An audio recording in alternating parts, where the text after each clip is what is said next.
Assalamualaikum warahmatullahi wabarakatuh. Innal hamdalillah nahmaduhu wa nasta'inuhu wa nastaghfiruh wa na'udzu billah min shururi anfusina wa min sayyiati a'malina. May yahdihillah fala mudilla lahu wa may yudlilhu fala hadiyalah. Asyhadu an la ilaha illallah wa asyhadu anna Muhammadan abduhu wa rasuluh alladzi la nabiyya wa la rasula ba'dah. Allahumma fassalli wa sallim ala Muhammadin wa ala alihi wa sahbihi wa mawalah. Amma ba'd. Qala ta'ala ya ayyuhalladzina amanu taqullaha haqqa tuqatih wa la tamutunna illa wa antum muslimun. Pertama tentu kita bersyukur pada Allah Subhanahu wa taala. Salawat dan salam dan tercurah pada Rasulullah sallallahu alaihi wasallam. Setelah kita membahas tentang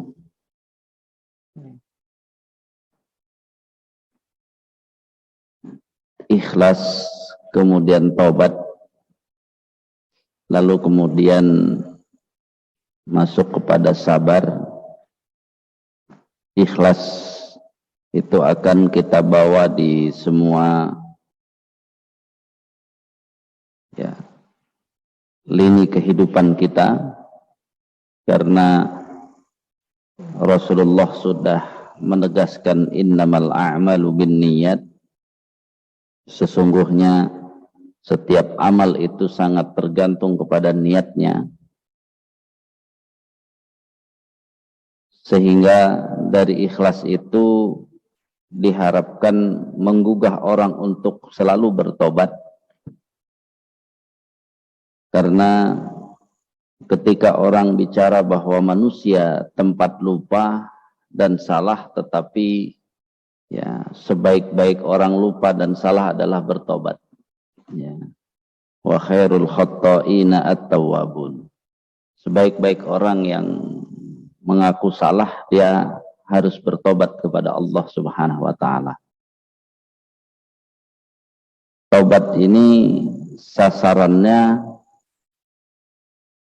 menjadikan kita mampu menghilangkan niat-niat buruk di dalam hati kita.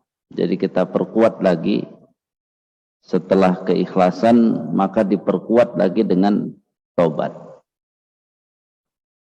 Kemudian setelah taubat, kita harus memahami tentang sabar. Karena ketika kita hitung kehidupan ini, ternyata yang paling mudah adalah jurus sabar ketika kita diuji. Dan ulama ternyata sepakat bahwa sabar dari musibah dan ujian itu adalah sabar yang paling rendah. Tingkatan di atasnya adalah sabar untuk tidak melakukan dosa-dosa. Kemudian sabar tertinggi adalah berjuang untuk selalu taat kepada Allah, melaksanakan perintah Allah. Jadi kalau kita saat ini terkena musibah, itu sabar paling dasar. Harapannya dengan lulus sabar terhadap ujian ini dan tidak menjadikan ujian itu menjadi hal yang paling besar. Ada yang lebih besar dari ujian itu adalah menahan diri dari berbuat dosa dan melaksanakan ketaatan. Akhirnya dari dua poin ini, maka wajar para sahabat sudah paham betul bahwa bagi mereka tidak ada beda antara nikmat dan musibah. Bagi para sahabat. Karena itu hanya switch keadaan saja. Ketika mereka diberi nikmat, maka tetap saja dengan nikmat itu jangan sampai melanggar, jangan sampai melaksanakan larangan Allah, dan dengan nikmat itu harus makin lebih baik lagi melaksanakan ketaatan. Kalau kena musibah sama juga, dengan musibah itu, maka jangan sampai dengan musibah itu melanggar larangan-larangan Allah, dan jangan sampai dengan musibah itu ternyata menghalangi ketaatannya melaksanakan perintah-perintah Allah. Rasulullah sendiri ya mengkhawatirkan sahabat Nabi kalau mendapat nikmat atau mendapat musibah, yang lebih dikhawatirkan. Nah, mendapat nikmat. Ada hadis yang menyebut, aku takut ketika nanti dibukakan bunga-bunga dunia ini. Jadi nikmat dibuka, gitu ya. Secara jujur, ya, kita pun lebih cenderung itu. Orang akan lulus ujian, lebih cenderung lulus ujian ketika diuji dengan yang susah. Tapi cenderung ya, tidak lulus ujian ketika diuji dengan yang enak. Itu yang harus difahami oleh kita. Kenapa? Karena kalau diuji dengan yang susah, itu selama ini merasa sedang diuji karena susah. Lalu nggak ada pilihan lain. Yang paling nyaman ketika diuji ya sabar. Kalau nggak sabar, sudah ujiannya nggak enak, dirinya tambah tidak enak karena tidak sabar.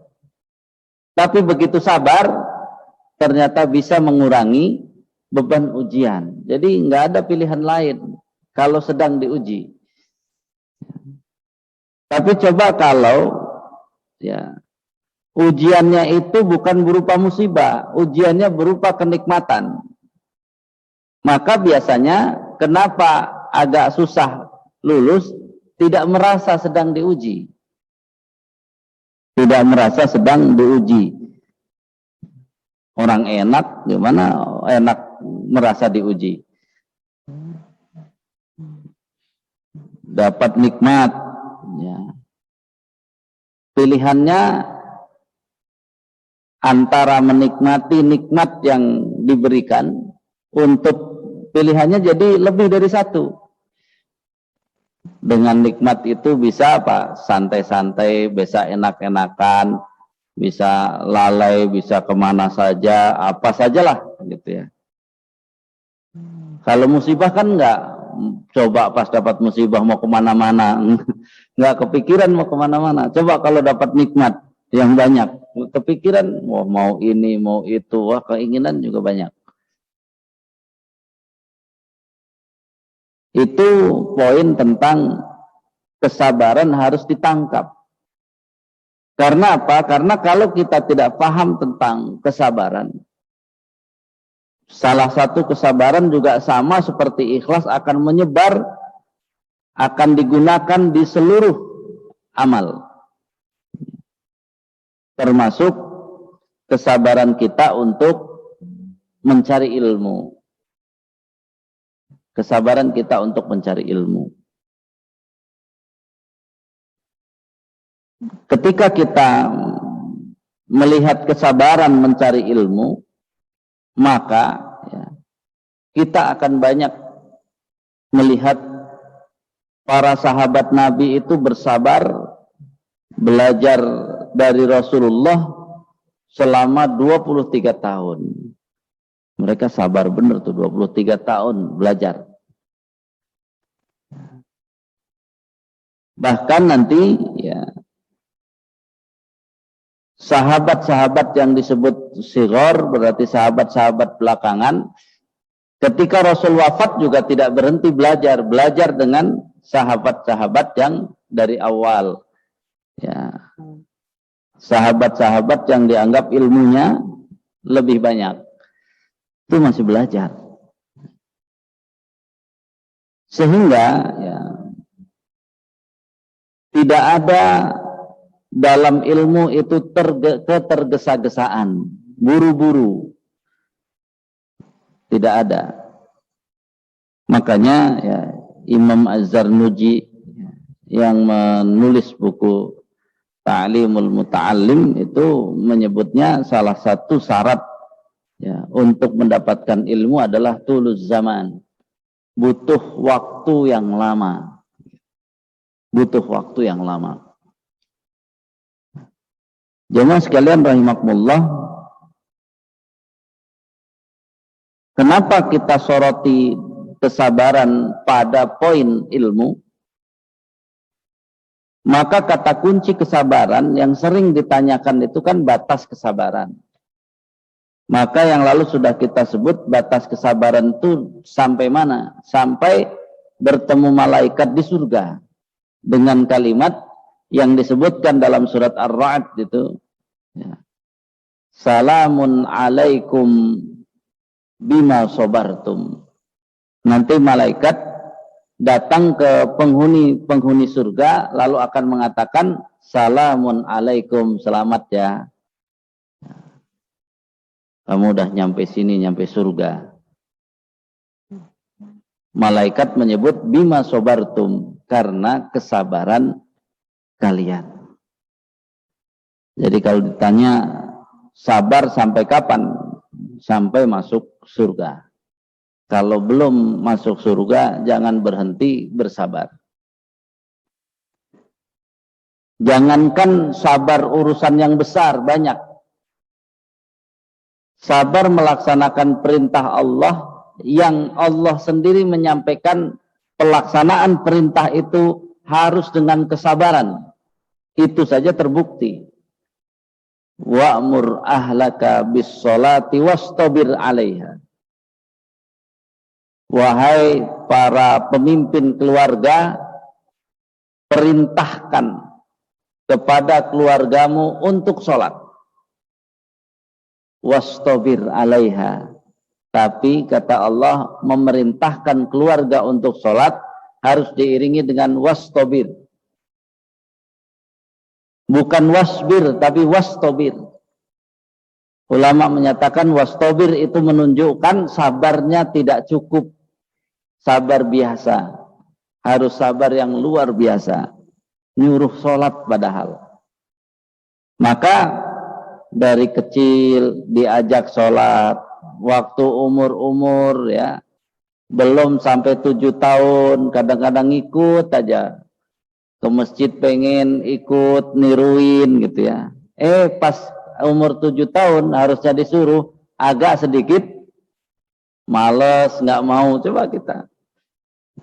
Padahal suruh merintahnya umur 7 tahun. Pas 4 tahun itu walaupun ikut-ikut itu bukan saat untuk menyuruh. Dia ikut, pas saat disuruh sudah mulai agak kendor, males Padahal waktu umur 4 nih nggak diajak ke masjid, nangis. Begitu 7 tahun, ntar aja lah, nggak ikut. Coba gimana, nggak harus sabar. Tambah temen, tambah main, umur 10 tahun. Kalau temennya nggak suka ke masjid, kira-kira gimana? Diajak ke masjid, berat lagi. Setelah terus saja begitu mulai sekolah SMP tambah mudah, ngajak sholatnya atau tambah susah? Tambah susah. Begitu SMA,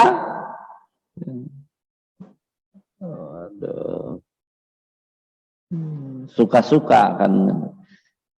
Kuliah juga demikian. Begitu menikah, kadang-kadang juga masih harus disuruh. Ya, itu wastabir tuh gitu. Ternyata satu kalimat yang Allah sebutkan ternyata ya sesuai dengan ayatnya. Kalau sudah urusan sholat tuh kita punya ya tugas dari Allah untuk memerintahkan, dan ternyata butuh sabar yang lebih. Karena apa? Ternyata dia sudah punya anak saja, sholatnya masih harus diingetin.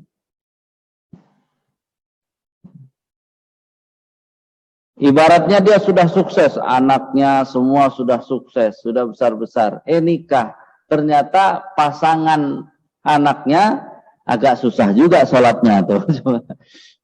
Wa'mur ahlaka bis-sholati wastabir. Makanya kita harus paham. Ya. Jangan menyerah, ajak terus. Ya, sampaikan terus. Walaupun dapat reaksi tidak enak, wastabir.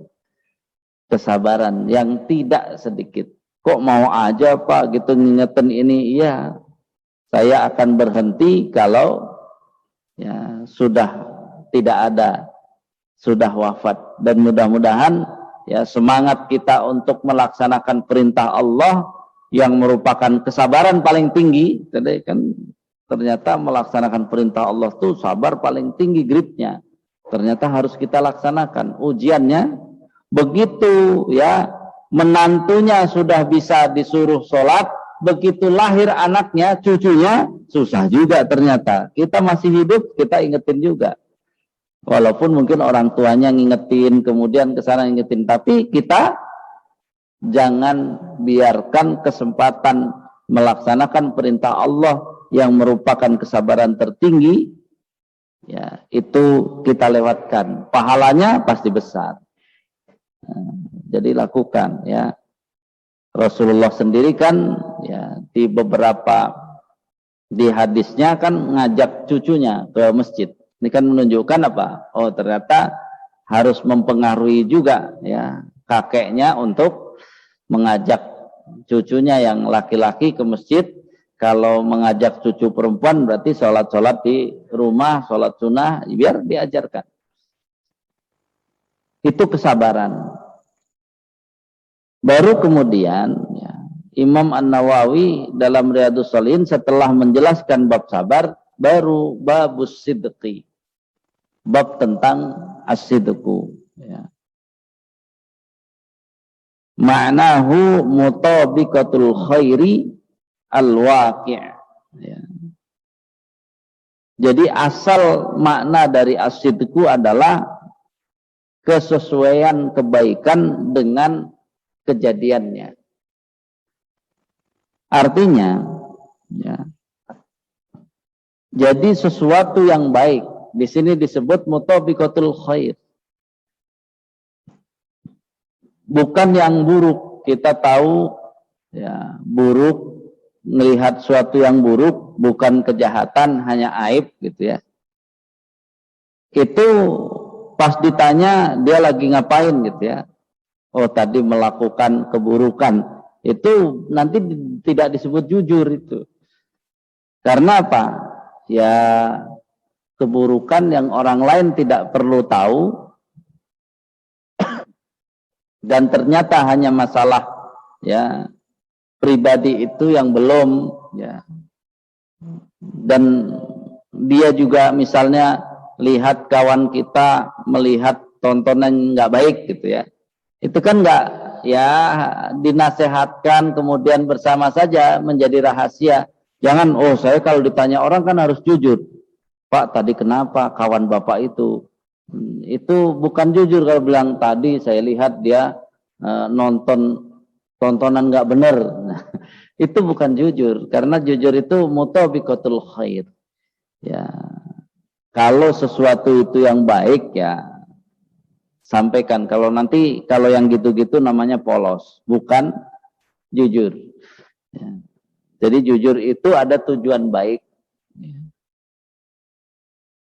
Nah, makanya ya, ketika as-sidqu itu dipakai dengan ditasdidkan saddaqa yusaddiqu, itu artinya membenarkan.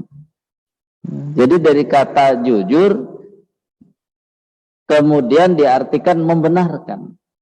Dan kalau kita buka buku-buku tentang akidah dan sebagainya, maka segala sesuatu yang datang dari Allah dan Rasulnya itu ada kewajiban untuk tasdiqan bima jaa bihi.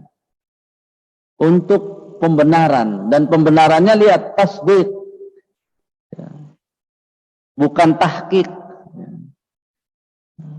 Selama ini orang suka membanggakan tahqiq, padahal tahqiq belum tentu tasdik. Kenapa? Kalau al-haqqu nanti tahqiq aslinya al-haqqu mir rabbika. Kalau kebenaran yang hakiki hanya milik Allah. Kita disuruh adalah tasdik. Kenapa kita disuruh tasdik? Karena ya, sifat yang diberikan kepada Abu Bakar ketika membenarkan Isra Mi'raj itu adalah as-siddiq. Jadi kebenarannya as-siddiq. Nah, kalau kita telusuri ya, kebenaran as-siddiq atau ya, mengandung dua sisi tadi, kejujuran dan kebenaran, itu adalah kebenaran yang melalui proses. Ya, kebenaran yang melalui proses. Proses apa? Proses belajar. Menggunakan alat-alat yang Allah berikan untuk memahami. Jadi ketika kita tiap sholat itu membaca ihdinas siratal mustaqim, kita minta petunjuk kepada Allah ke jalan yang lurus. Kemudian siratal ladzina an'amta alaihim. Siratal ladzina an'amta alaihim adalah ya, Ibnu Katsir itu menyebut surat An-Nisa ayat 69. Ya, itu hubungannya dengan apa? Nanti ada as-siddiqin, di sana ada. Karena apa? Minan nabiyyin was-syuhada was-shalihin. Minan nabiyyina was-siddiqin, ya, yang kedua dari para nabi. Kemudian as-siddiqin adalah orang-orang yang biasa melakukan as-sidqu, benar dan jujur. Was-syuhada, orang-orang yang menjadi saksi, mati syahid, mempertahankan kebenaran sampai ya akhir hayatnya. Dia tidak mau menukar dengan apapun. Ya. Kemudian as-shalihin adalah yang umum, ya, orang-orang salih. Jadi wa may yuti'illaha war rasula faulaika ma'al ladzina an'ama Allahu 'alaihim minan nabiyyin was-siddiqin was-syuhada was-shalihin wa hasuna ulaika rafiqa. Orang-orang dari nabi, kemudian para siddiqin, para syuhada, as-shalihin wa hasuna ulaika rafiqa. Itulah orang-orang yang paling ya, bagus untuk dijadikan teman.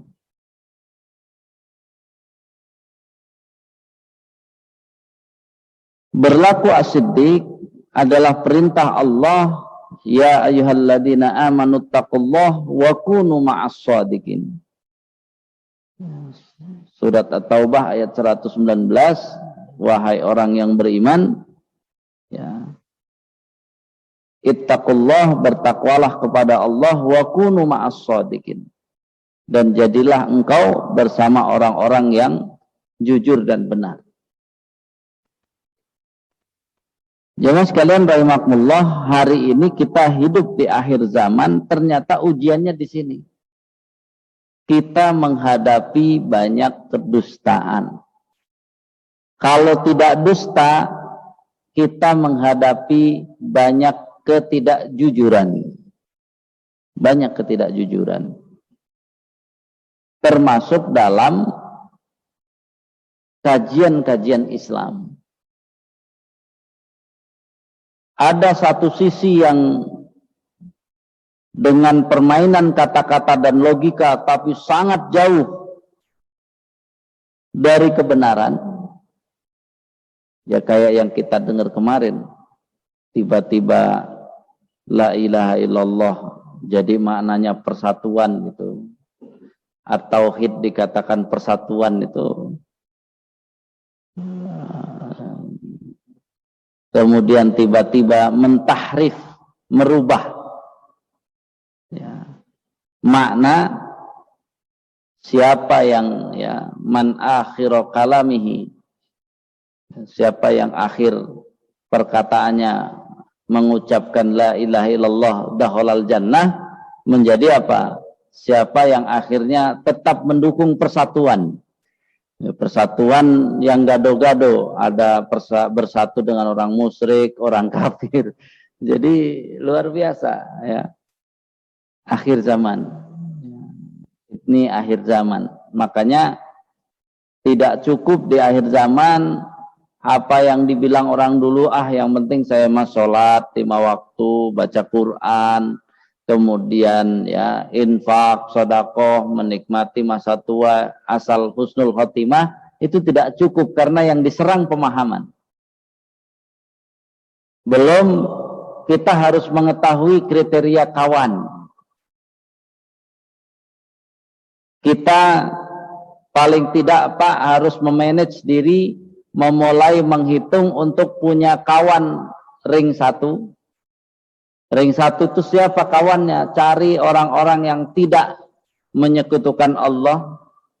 Tugas mencarinya Bapak paling cari kurang lebih 40. Karena nanti dari hadis itu kalau kita wafat disolati 40 orang yang tidak menyekutukan Allah, itu aja bisa ya, mendatangkan kebaikan. Dosa kita bisa diampuni. Maka berarti kan apa? Kita punya orang 40 orang yang lurus agamanya, solih, baik kan. Itu harus cari, Pak. Jadi kita disuruh tidak harus bergaul dengan semua orang, tidak harus. Harus mulai dikategorikan kawan-kawan kita itu. Ya, ada ring 1 yang tadi, kalau saya meninggal, saya harapkan mereka itu mendoakan saya, ini karena apa? Kesolihan mereka. Ya.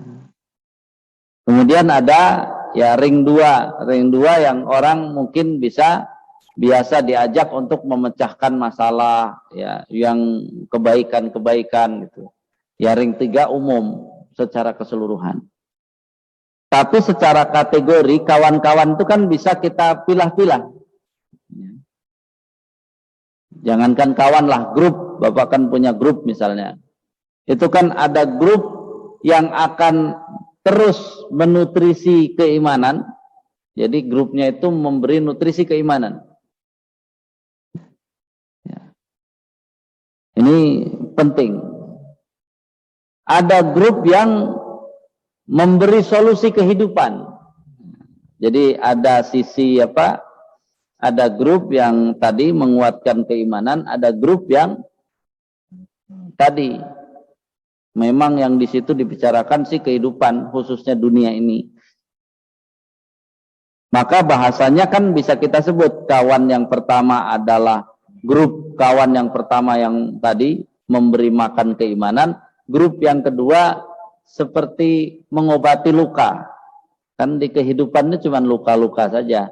Oh, dia bisa menolong, dia bisa membantu, dia bisa tadi ya. Syukur-syukur punya kawan yang gitu, sudah menutrisi keimanan, kemudian membantu ya, bersama-sama ikut ya, urun rembuk dalam solusi-solusi masalah kehidupan yang benar. Kemudian ada juga yang model kawan itu kawan yang menularkan penyakit. Ya. Itu entah ngajak lalai, entah apa, pokoknya gitu. Kan itu gampang menular. Jadi ada kawan yang seperti itu. Tapi ternyata hari ini ya ada nanti grup yang isinya apa? Kawan yang meracuni. Ya tadi semua agama benar sama saja.